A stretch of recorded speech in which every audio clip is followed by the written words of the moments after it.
but if you watch right here, you see him get just a little bit loose. That outside lane, we saw this all last year, has the momentum.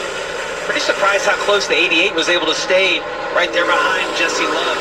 Bright yellow 88, Connor Zillage. Talk about Austin Dillon in for Austin Hill in the 21. He's right behind this little crossover move. 88 going for the lead. Zillage trying to get it done from his good buddy Jesse Love. Yeah, we'll see how hard Jesse Love fights him right here for this. I think he's going to want that clean air. We know what it is. Oh, Hill. Dillon. Yeah, it looked like there's Dillon. That's right, Dillon in the car. That's right, because Austin Hill's penalized. Great qualifying efforts, been so good in recent weeks. We talk about where he is in relation to that playoff cut line, and he's one of those involved in our first caution of the day. They shared row 3 at the green flag. Yeah, going to lose all that track position. I got to think this has to be somebody getting loose on the bottom and sliding up into another car. We'll get a look at this here in just a second. I just got loose right there on the bottom, slid up. Actually, Austin had given him a lot of room, but Ryan just trying to catch that car. Slight contact. I don't think there's any damage to either of those cars. Be curious to see what they do on tires. I don't know that they slid. I don't know. That'd be a decision they're going to have to make here.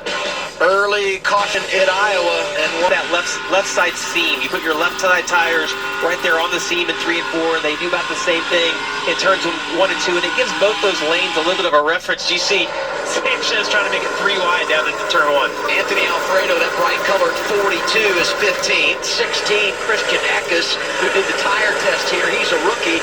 And right behind him, orange and white, 48.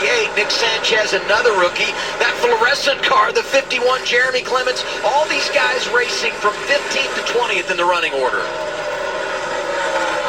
Because this week, Colleague announced we're going to release Josh Williams. We're going to bring some Cup drivers over to evaluate our program, see where we are down the stretch of the regular season.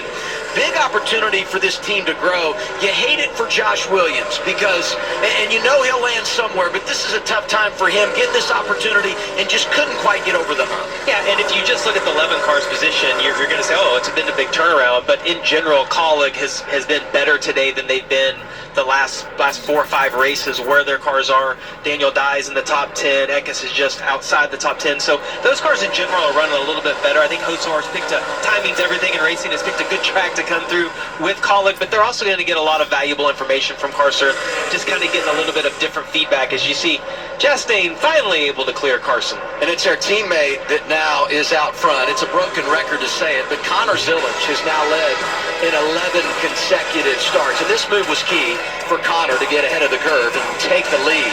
He's in charge at Iowa. We're 20 laps in the opening stage. Glad you're with us.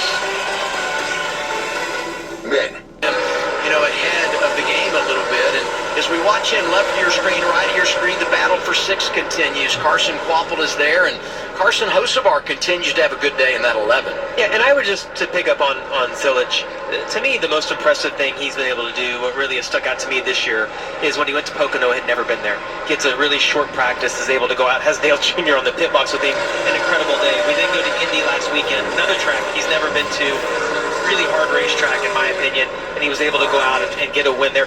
Had a little bit of luck last weekend, right? Like Larson takes out Allgaier, but he still was in the right position. Knock out Austin Hill. A year from now, how you won the race. It's that you won the race, and here we are. You mentioned it. He's run this track before, and he was able to fire on Jesse Love the very first lap. The confidence that he has right now is higher than anyone else in the series. The rookie class is outstanding. Leading the way, Connor Zillage. 54 at Taylor Gray, impressive as well. They're 15th from the back today, Dylan.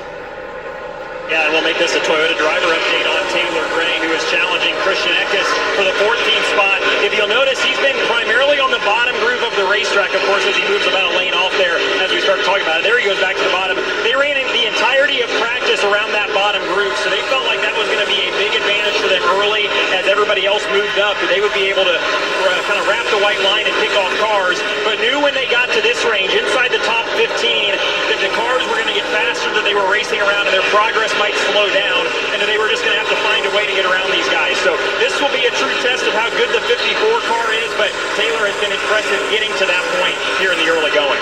I love that mindset, Adam. Like that he and Ratcliffe got together and are like, look, we know the preferred groove is going to be up, you know, a 1 lane, 2 lanes. We've got to make our car work on the bottom. I think that's a great mindset to have. You know,